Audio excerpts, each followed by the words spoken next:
So what is your name? My name is Irma Dianne Mosley, Dr. Mosley. And when and where was you born? I was born in Bryan, Texas. Really? Uh-huh. And how long have you been in Texas? Well, you've been... I'm a native Texan. Okay. Uh-huh. I've been here my entire life. Was your parents? Yes, my parents are also native Texans. Really? As a matter of fact, I'm a sixth generation Texan. Oh, okay. 6 generations of my family are from Texas. And how long have you been in Houston? I have been in Houston since 1990. I came here for my position at Texas Southern. And you've been teaching since then? And what do you remember about your childhood? Oh, I remember lots of things. First of all, I grew up, well actually I was born in Bryan, Texas, as I said. My parents were college students when I was born. And so I lived with my grandparents until my parents finished college. So I lived in Bryan, Texas, and there was a farm. My great-grandparents had a farm. My grandparents lived in the city, but we went out to the farm a lot. So as a little girl, I spent a lot of time on a farm. Really? It was a lot of fun. So did you like milk the cows? No, I didn't do anything outside. Oh, okay. I was afraid of the chickens. Really? So I would go out. That's the only thing I really did outside. Go out with my grandmother to feed the chickens, but I was afraid of them. But I stayed in the house and we cooked for everybody. I helped my grandmother cook, and we sewed. We made quilts. So I learned to make quilts. I learned to embroider. So I did a lot of things in the house at the farm. So was it just you guys farm? Nobody nothing nearby? Right. Okay, so my great-grandfather had a very large farm. And did he own it? He owned it. Really? He hired people to work for him. Did he pay He paid them. He was a wealthy man. My great-grandfather was a wealthy farmer out in outside of Bryan, Texas, in what it would be called Caldwell, Texas. Okay. That was my grandmother's father. Really? Did your parents discuss race or racism with you? Yes, my parents were they were college students when I was born, so they were very active. And I used to hear them talk about civil rights and integration and Malcolm X and Martin Luther King and voting rights, paying the poll taxes, and a lot of things about race. My parents were very active young people. So it was like activists, basically? They were somewhat active in politics. I wouldn't say they were activists. They were professionals. They both worked, but they were very interested in politics and very actively involved in politics. Was you interested in it? When I was growing up, yeah. Being around them, I became interested in politics. So do you have any like brothers and sisters? I do. That they were the same way as you? Yes. Okay. What kind of interactions did you have with people not of your racial background? Well, I went to an integrated high school in McKinney, Texas. And so that was my first experience, and the schools were just integrated, and it was voluntary. Integration was voluntary, so you could go if you wanted to. They didn't provide any buses or anything like that. And so I took a cab. You took a cab every day to school? Yes. And how long did it take you to get to school? It was a small town. It took about 15 minutes. So you never like walked by yourself? Oh no, it was on the other side of town. Oh, It was at White High School. So was it? I lived in a black community, and the White High School was on the other side of town, so I took a cab over there to classes. So it was never a black school for only blacks? That's what our school was, a school for blacks. But then when we were integrated, we had the option of going to the other school or staying at our school. Oh, okay. And so I took some classes over there. I didn't take all my classes. I took some of my classes at the black school and some of them. And for example, my parents wanted me to take chemistry at the white school because we didn't have a good lab. Oh, okay. And I had an interest in chemistry. That was my hobby. I loved chemistry. And so my parents wanted me to have the best experience in chemistry that I could have. And so they let me go. I took a cab over there to take chemistry at the white school and came back.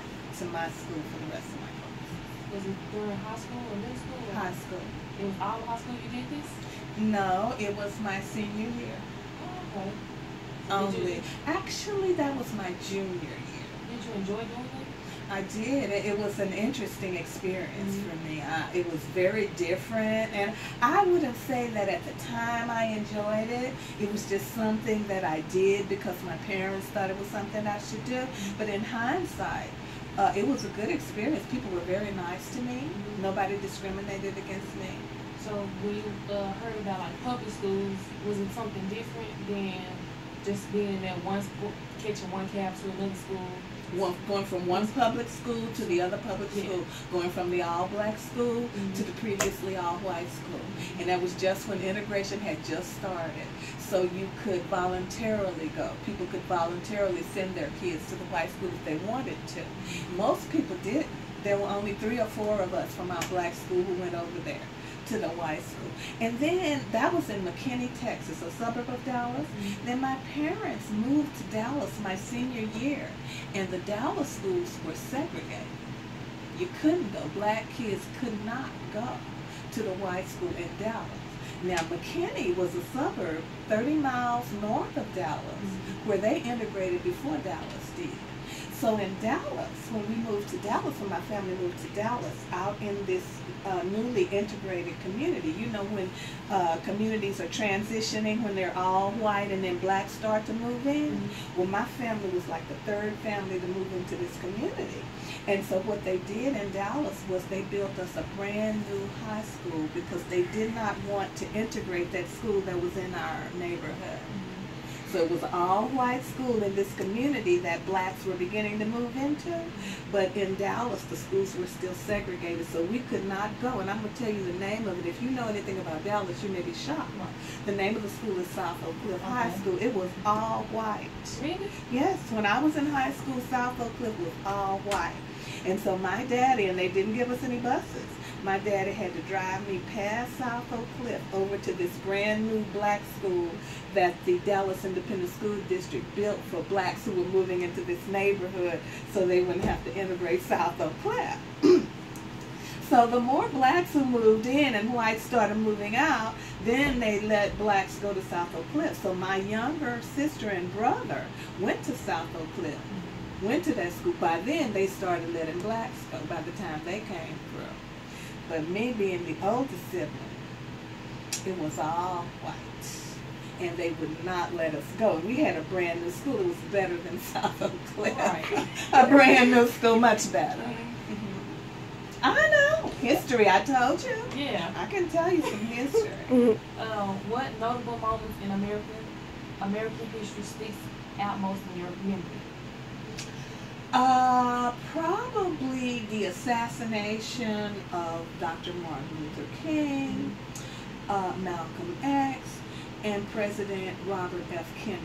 All of it happened in a similar time frame. So those are the things that stand out to me in American history. The assassination of these powerful leaders, the President of the United States, and Martin Luther King, and Malcolm X. What advice would you give young people today? I would give you the advice of becoming socially active.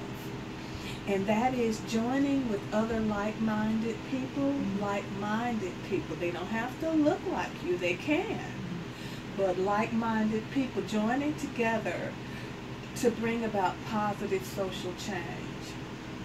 We still need positive social change. There's too much economic inequality in our society right now. And so people can work together to make that better. And that's what I would tell young people today, is to join with groups of people, of like-minded people, to make our society the best it can be. And do you think HBCUs are important? Oh, yes. HBCUs are important? I really think they are extremely important, because what HBCUs do is to expand the base of knowledge and the base of education to a wider group of people. In other words, more people will get an education as a result of HBUs being in existence. There are people who would come here who might not go to some other school. There are people here who could go to other schools and who probably will go to other schools for other degrees, but there are some people who wouldn't go to college at all if they didn't have a welcoming place like an HBCU to come to. That's one reason. Another reason is that having worked here over time and doing research among students on this campus, I have found that students really like Texas Southern University. The students here, they like going to a black school. They like being around other people like themselves. They like being in a place where they're not discriminated against, where they're comfortable, and where they can develop their full potential. And I think that's very, very important for us to reach a broader range of students than we would if the HBCUs didn't exist. And to give students, not y'all, because I came here too, to give students an opportunity to develop who they are as individual people without trying to be like someone else. Right.